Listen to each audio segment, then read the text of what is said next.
Super-herói realista, super-herói realista. Não tem super-herói realista, pô! Vocês já devem ter visto um monte de crítica falando que determinado super-herói é realista, que agora tem uma abordagem realista dos super-heróis. E assim, ó, pra tocar o papo reto, isso é de uma bobagem. Esse papo voltou muito à tona por causa da morte essa semana do desenhista Neal Adams. Eu já falei bastante dele aqui e o Neal Adams, além de ter sido um grande desenhista de quadrinhos de super-herói, também foi um importante ativista que lutou muito pelo direito dos autores. Então aquela coisa assim de não vamos politizar os quadrinhos, pois bem, eles sempre foram politizados, cabe lembrar. Mas seja como for, para não perder o foco aqui, deixa eu voltar, eu vou comentar nesse vídeo onde é que começou esse papo de realismo nos super-heróis, vou explicar muito rapidamente o que de fato é realismo, e já dando o spoiler da minha fala final, eu vou dizer para vocês que esse papo de super-herói realista, no fundo acaba produzindo apenas uma outra coisa, que é uma realidade super-heróica. Mas antes de eu descer o verbo aqui, eu peço que você curta o vídeo se estiver curtindo,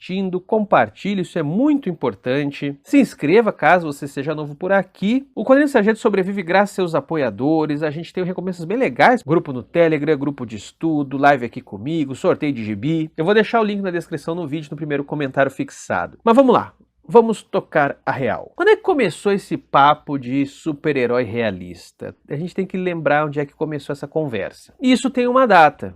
A gente consegue localizar a data onde essa conversa começou. E isso aconteceu exatamente no início dos anos 70, naquilo que alguns que gostam de periodizar por eras, os quadrinhos de super-herói vão chamar de início da Era de Bronze. Vamos lembrar algumas coisas, tá? Nos anos 60 surge a Marvel Comics. E ao contrário do que muita gente fala errado por aí, a Marvel não surge sendo um sucesso imediato. Pelo contrário, a DC continuava vendendo mais. Só que a Marvel se torna cult. Entre a galera das universidades, entre a galera mais descolada, a Marvel faz mais sucesso. E o sucesso da Marvel se deve muito a essa ênfase no comum, no banal da vida de um super-herói. Porque diferentemente dos heróis da DC, Superman, Batman, Mulher Maravilha, etc., que naquele momento eram seres um tanto perfeitos, um tanto moralmente irretocáveis, os heróis da Marvel, Quarteto Fantástico, Homem-Aranha, Homem de Ferro, Hulk, eles eram um tanto mais falhos. Basicamente, eles eram pessoas relativamente comuns que ganhavam de presente de uma hora para outra uma série de superpoderes. E eles precisavam ascender a essa moralidade super-heróica, coisa que, a priori, eles não tinham. Por isso que serve quase como uma espécie de lema da própria Marvel, a frase do tio Ben pro Homem-Aranha: com grandes poderes vem grandes responsabilidades. Essa fórmula foi tão eficiente que lá pelo final dos anos 60, início dos 70, a DC resolveu mudar seus personagens também. Só que diferentemente dos heróis Marvel, os heróis da DC, eles eram figuras irretocáveis, um tanto monolíticas. Então o truque ali era fazer o movimento contrário, ou seja, trabalhar eles como deuses em queda. Figuras que eram moralmente irretocáveis, mas que precisavam lidar com problemas complexos do mundo. E lidando com esses problemas complexos, eles acabavam sempre caindo em dilemas. Então notem, do ponto de vista vetorial, os heróis da DC e Marvel são muito parecidos. Porque os heróis da DC são deuses em queda, enquanto que os heróis da Marvel são seres humanos buscando uma certa perfeição. Essa convergência de movimentos atinge o seu ponto de equilíbrio mais ou menos ali no início dos anos 70, que é justamente quando surge esse tal de realismo nos quadrinhos de super-herói. Uma série muito importante para sedimentar essa mudança nos quadrinhos de super-herói é a série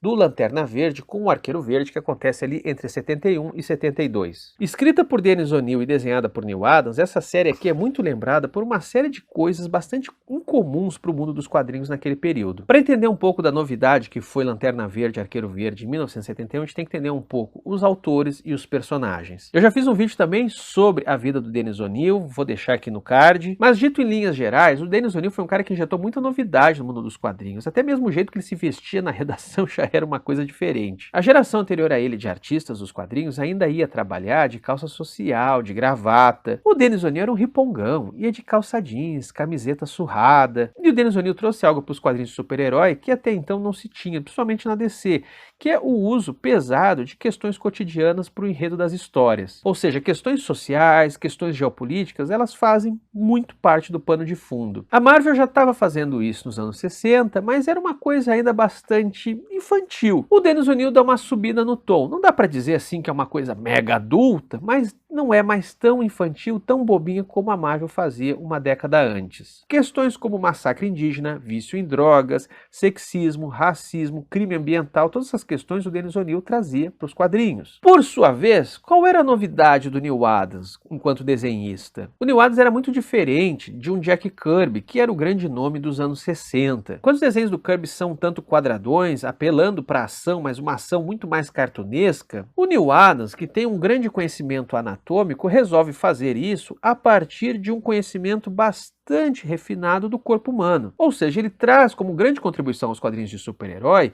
um desenho muito delicado da anatomia humana. E faz isso sempre em poses muito dramáticas. Não só isso, ele também usa muito perspectivas bastante profundas e muitas vezes seus desenhos, que estão sempre em ações muito dramáticas, saltam da borda dos quadros. Além disso, o Neal Adams também valoriza profundamente a expressão dos rostos. Eles são carregados de muita emoção. O Batman, que ele desenhou por muito tempo e pelo qual ele é muito lembrado, é um Batman extremamente expressivo. Então notem, do Dennis O'Neil vem toda uma herança do novo jornalismo, do romance urbano, que trata desses tipos que habitam uma cidade. E do Neal Adams vem algo típico do desenho acadêmico, que é esse cuidado, essa atenção com o corpo, com a anatomia humana, mas junto de uma ação bastante dramática, que é algo típico de um quadrinho de super-herói. Essa convergência não tinha como não produzir algo bastante interessante, não? E isso foi acontecer com personagens que tinham tudo para refletir os conflitos da sua época. O Lanterna Verde, ele é um patrulheiro estelar a serviço dos Guardiões do Universo. Pode ser do universo,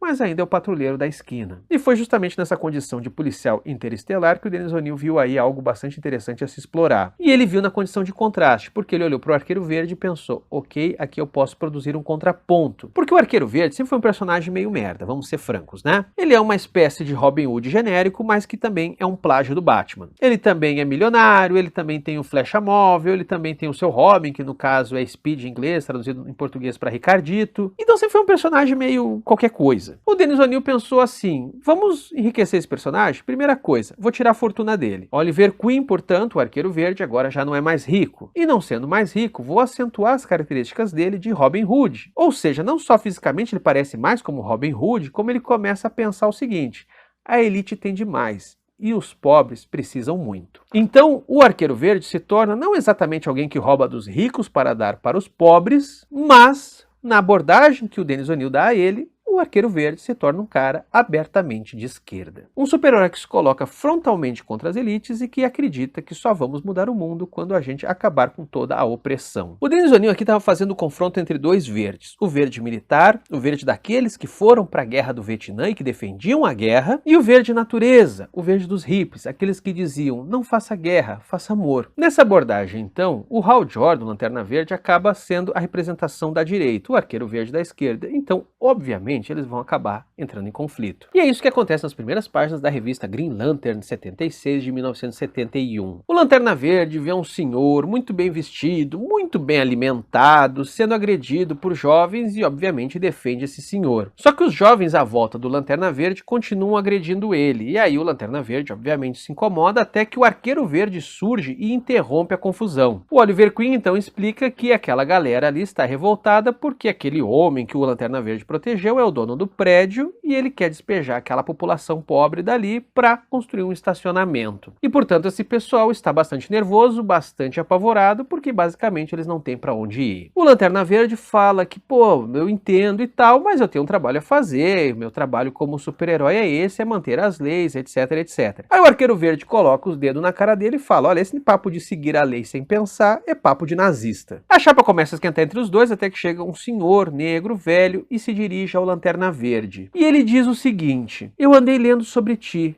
Você trabalha para uns anõezinhos azuis e ajudou uns sujeitos laranjas em outro planeta. Também deu uma forcinha para um povo roxo. Só que você andou esquecendo de uma cor. Por que você nunca ajudou os negros? Responde aí, senhor Lanterna Verde. E o Lanterna Verde abaixa a cabeça e fala, eu não posso. E a partir desse momento que esse arco aqui de histórias começa, e ele é basicamente uma road story, ou seja, Arqueiro Verde e Lanterna Verde cruzando os Estados Unidos para conhecer os problemas do país. A representação de um republicano e um democrata, um cara de direita e um cara de esquerda que resolvem cruzar os Estados Unidos para ao menos concordar em uma coisa.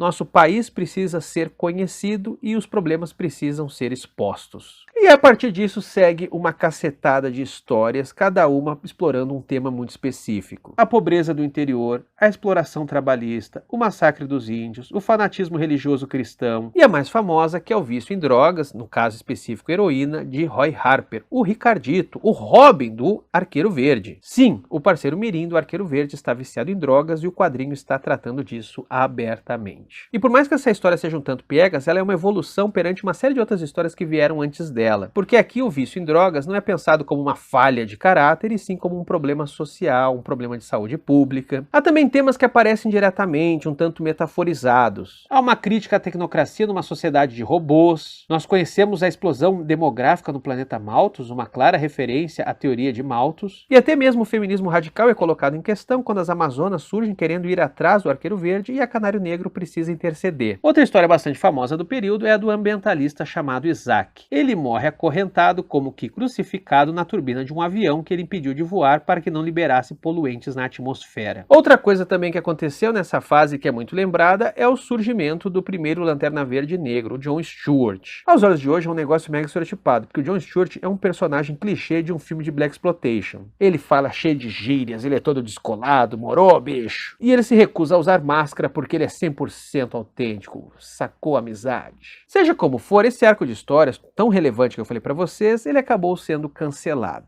O Dennis O'Neil comenta que na época disseram a eles que foi por baixas vendas, ele não ficou muito convencido, mas engoliu o sapo e continuou trabalhando com quadrinhos de super-herói, tanto ele quanto o Neil Adams. Até porque, vamos ser francos, o estrago, no bom sentido, já estava feito. No ano seguinte, 73, nos quadrinhos do Homem-Aranha, acontecia a morte da Gwen Stacy. A morte da Gwen Stacy, que eu já comentei aqui no canal, ela é muito importante porque ela traz uma dimensão de fracasso extremamente colossal na vida do super-herói. Lembremos, a Gwen Stacy é lançado pela ponte George Washington pelo Duende Verde, o Homem-Aranha joga uma teia para agarrá-la e ele comemora porque ele conseguiu pegar ela, do tipo, ó, veja só, eu sou muito pica, eu sou um baita super-herói, eu consegui salvá-la. Só que o problema é que quando ele pega ela, isso é um gesto tão brusco que ela quebra o pescoço. A onomatopeia snap do pescoço dela quebrada, eu já cansei de dizer, é uma das onomatopeias mais importantes dos quadrinhos de super-herói. É um dos momentos mais chocantes, mais trágicos e que dão uma dimensão completamente nova ao que os super-heróis podem e não podem fazer. A partir disso, uma série de outras coisas vão acontecendo e nós chegamos nos anos 80, quando temos o Watchmen, Cavaleiro das Trevas. Essa realidade vai se tornando cada vez mais pesada, suja, sombria, pessimista, distópica. Aliás, não podemos esquecer que em Watchmen o discurso é que o herói, para ser o grande herói que ele é, em nome do bem comum, ele também precisa ser o maior dos vilões. Quem quer salvar o mundo precisa estar disposto a também matar muita gente. E todo esse processo, como eu mostrei para vocês, ali do início dos 70, chegando a essas graphic novels dos anos 80, foi vista como essa guinada dos super-heróis em direção ao realismo. Só que tem vários problemas aí. Deixa eu dar um exemplo paralelo que vocês vão entender muito bem o que eu estou falando. O Dennis O'Neil e o Neil Adams, a mesma dupla do Lanterna Verde e Arqueiro Verde, também fizeram o Batman ali nos anos 70. E agora, por causa da morte do Neil Adams, muita gente falou, ó, o cara que trouxe realismo pro Batman nos anos 70. Gente, vocês leram as histórias? A primeira história do Dennis O'Neil e Neil Adams com o Batman é sobre um casal mexicano que é imortal por causa de flores mágicas. Aliás, esse tema da imortalidade é tão cara ao Dennis O'Neil e Neil Adams que depois a mesma dupla cria o vilão Ra's al Ghul, esse líder terrorista árabe que é imortal a partir do poço de Lazarus, ou seja,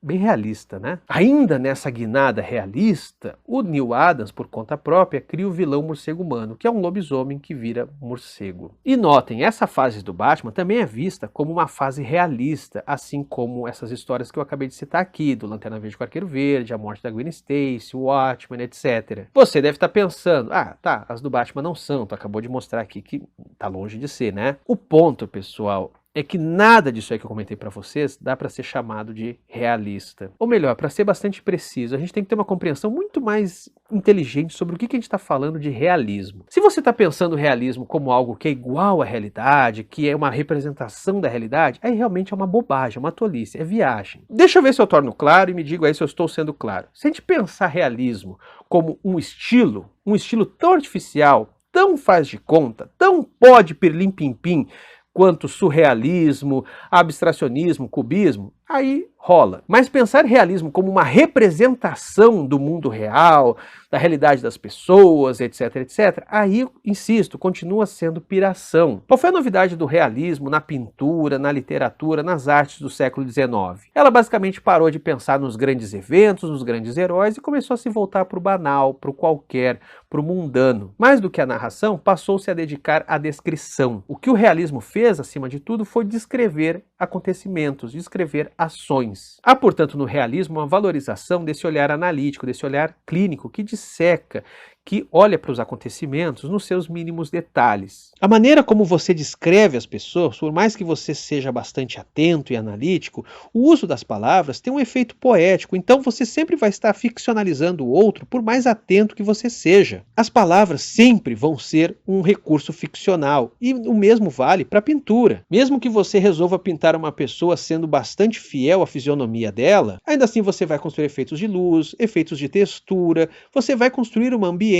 e ela vai ter um efeito poético também. Ou seja, realismo não é igual à realidade. A grande verdade, para simplificar essa minha fala que já está um tanto embolada, é o seguinte: toda vez que a gente fica falando de super-herói realista, no fundo o que a gente está fazendo é projetando um super-heroísmo na realidade. Sacou? A gente não está falando de super-herói realista, a gente está falando de realismo super-heróico. E veja, não é o realismo estilístico, é com a realidade mesmo. A gente começa a achar que o super-herói e realidade são coisas que podem andar lado a lado. Porque uma coisa que a gente pode entender é que o que aconteceu nos quadrinhos dos anos 70 para cá foi a apropriação de certos recursos estilísticos do realismo lá do século XIX com o gênero super-herói. E isso está correto. O que é viagem mesmo é acreditar que os quadrinhos de super-heróis começaram a tornar os super-heróis realistas. Isso não faz sentido. Ou melhor, faz sentido apenas enquanto ideologia, sacou? Faz sentido desde que as pessoas comecem a projetar no mundo real a existência de super-heróis. E onde é que elas projetam esses super-heróis? Ora, em políticos, em empresários, em figuras de poder, nos mitos de carne e osso que elas ficam caçando por aí. Essa é uma das críticas do Alan Moore. O pessoal às vezes não entende o ranço que o Alan Moore tem com o gênero de super-herói. Eu critico as críticas do Alan Moore porque às vezes ele coloca isso como um problema intrínseco ao gênero de super-herói. Eu entendo que o problema está numa leitura do gênero, mas a gente converge na crítica na medida em que as pessoas ficam vendo quadrinho de super-herói realista e saem procurando super-herói em cada imbecil déspota que elas veem pela frente. Basta ser um homem truculento, violento e babaca que de repente ele parece ser um super-herói. Basta ser um oportunista com um discurso messiânico e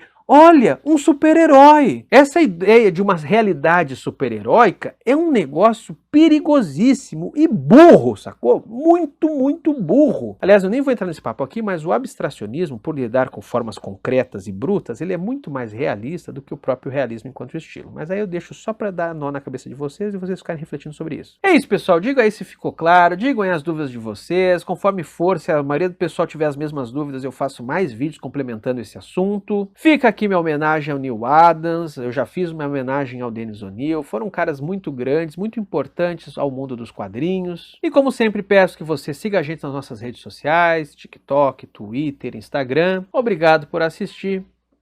Valeu, pessoal!